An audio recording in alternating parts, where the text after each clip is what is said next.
Ferro यांना मी त्रिवार अभिवादन करतो। आज आषाढ पौर्णिमा आहे। आज पूज्य बनते दयानंद फेरो यांचा 13वा वर्षावास आहे, अधिष्ठान आहे।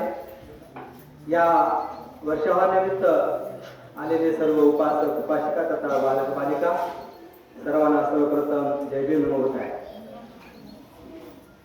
वर्षावास पडल्यानंतर प्रत्येकाच्या मनामध्ये जे सर्व बौद्ध उपासक आहेत पूर्ण देशभरामध्ये परदेशामध्ये वर्षामध्ये सगळ्यांच्या मनामध्ये आनंद उत्साह साजरा होतो। आणि वर्षाची सुरुवात ज्या ज्या ठिकाणी आपले विहार आहेत, ज्या ज्या ठिकाणी विहार आपल्या वस्ती आहेत, त्या ठिकाणी मोठ्या आनंदाने सर्व उपासक उपासिका विहारा स्वच्छ धुवून सजवून बाबासाहेबांची मूर्ती बुद्धांची मूर्ती स्वच्छ करून मोठ्या थाटामाटाने वर्षाची सुरुवात केली जाते। आणि वर्षाच्या सुरुवातीलाच संपूर्ण देशभरामध्ये बुद्धाची वाणी, संघाची वाणी, धम्माची वाणी देण्याचा प्रयत्न सर्व उपासक आपल्या माध्यमातून करत असतात। तर आज मोठ्या संख्येने या ठिकाणी तुम्ही आलेला आहात।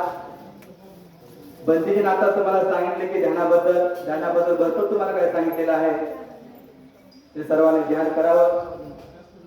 ध्यान केल्यानंतर जोपर्यंत आपल्या मनाला चिंतन करत नाही, जोपर्यंत आपल्या मनाला निर्मळ करत नाही, जोपर्यंत आपल्या मनाला एकाग्र करत नाही, तोपर्यंत आपलं मन एकाग्र होणार नाही आणि मन आपलं चांगलं कार्य करू शकणार नाही। म्हणून प्रत्येकाने ध्यान करणं गरजेचं आहे, प्रत्येकाने आनापानसतीचा अभ्यास करणं गरजेचं आहे, प्रत्येकाने विपश्यना करणं गरजेचं आहे। भगवान बुद्धाने पहिली पायरी आनापानसती दिलेली आहे। आनापानसतीच्या माध्यमातूनच आपल्याला मनाला एकाग्र करता येते, मनाला शीतल करता येते, आपलं मन निर्मळ करता येते, आपल्याला कुशल कर्म करता येते। अशा माध्यमातून आनापानसती करणं गरजेचं आहे। आणि कोर्सला गेल्यानंतर विपश्यना हे शिकवली जाते। विपश्यना हे उद्या राहण्यावर शिकवले जात नाही। विपश्यना विशिष्ट असं विहार लागतं, विशिष्ट असं त्या ठिकाणी सिस्टम लागते।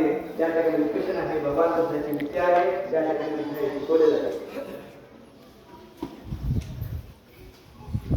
आता आपण वर्षावर आपल्याकडे विहारामध्ये आपण साजरा करणारच आहोत।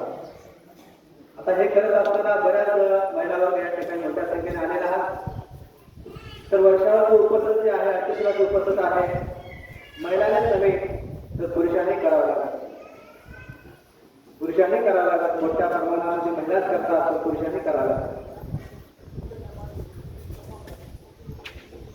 आणि एकमेकाच्या विचाराने, परिवाराच्या विचाराने देवाणघेवाण करून उपवासाचं पालन करावं लागत। आता उपवासाचं पालन केल्यानंतर परिवारामध्ये आपल्यामध्ये भांडणं होता कामा नये,